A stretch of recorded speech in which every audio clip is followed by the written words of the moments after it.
AAAS's goal is to both advance science and serve society. For many decades, we have been pioneers in advancing the use, the application of science and technology, other empirical methods, to facilitate work done on human rights issues. In 2008, we launched On Call Scientists, a program matching scientists, engineers, and health professionals with human rights organizations requiring their technical expertise. Hundreds of experts from across the globe have signed up to contribute their time and skills. This is the story of how science and technology are being applied in support of human rights, as told by our volunteers and human rights partners. I work a lot with citizen video coming out of Syria, documenting what's going on in the country. And so the last year or two, I think I reached out occasionally to the Scientists on Call program to ask for support of assessing some of these videos. But I think the really big game changer was August 21st, 2013, when the chemical weapons attack happened in Syria. Within a few hours, hundreds of videos emerged on YouTube showing this alleged chemical weapons attack. And then a lot of people started commenting, both politicians, in the media, and a lot of other people who were speculating of what exactly has happened. At the time that we requested the volunteer, I was starting this program, and I had been visiting the several mining communities, including mining community in Guinea. We wanted to understand if what was happening around the mining project was impacting that quality, that accessibility, and that availability of water. And we could understand that from the perspective of the communities and what their experience was, but we also wanted to bolster that with scientific evidence if possible. The program was extremely helpful on, number one, figuring out what sort of experts I actually need, because my request, I think, is more, I think I need a medical expert, which is a very broad term.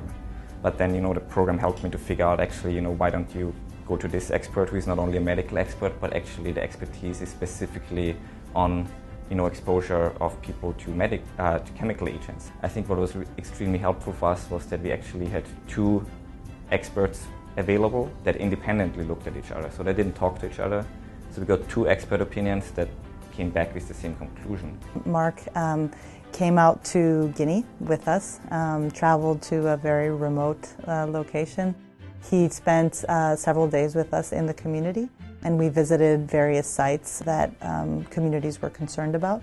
Having someone who's a scientist and who's worked in the sector for decades, and having that person be able to articulate where he thought that there were problems that did not align with industry standards as he has experienced them over the years was an extremely empowering experience for communities. He was able to give us information that made it easier for us to make the argument that the company was failing in its obligations under industry best practices and industry standards, and that there were gaps in what the government was doing to protect communities.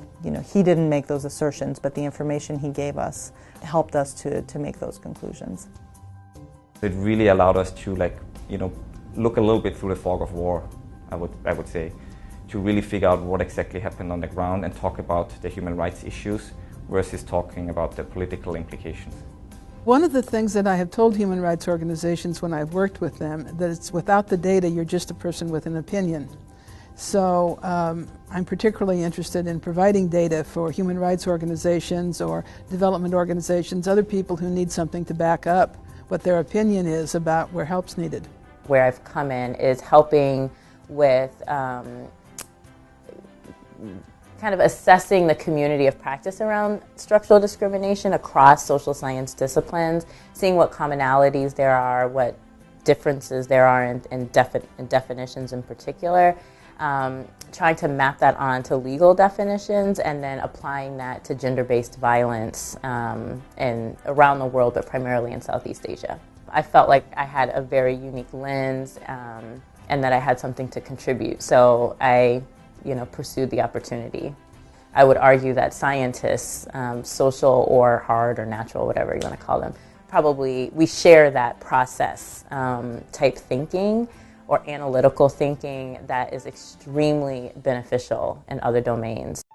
I emailed like 10 people. I was like, you really should think about putting your name in this database. And I mean, you know, particularly in North Carolina, I have friends, you know, toxicologists and just that span science and who all have this social justice fire inside of them. That sort of motivated everything I've done subsequently, both as a statistician and just as an activist generally, is knowing that a person can make a difference if you try.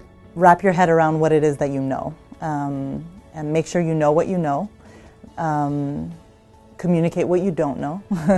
And I think for those of us that work in human rights, I think it's also really important to know what the standards are, what the human rights standards are that we're trying to measure against, and to be able to communicate those to the scientist in a simple way. Get involved and, you know, like ask for support, because it's a very, very, I think, powerful program that can be very helpful and can make a big difference.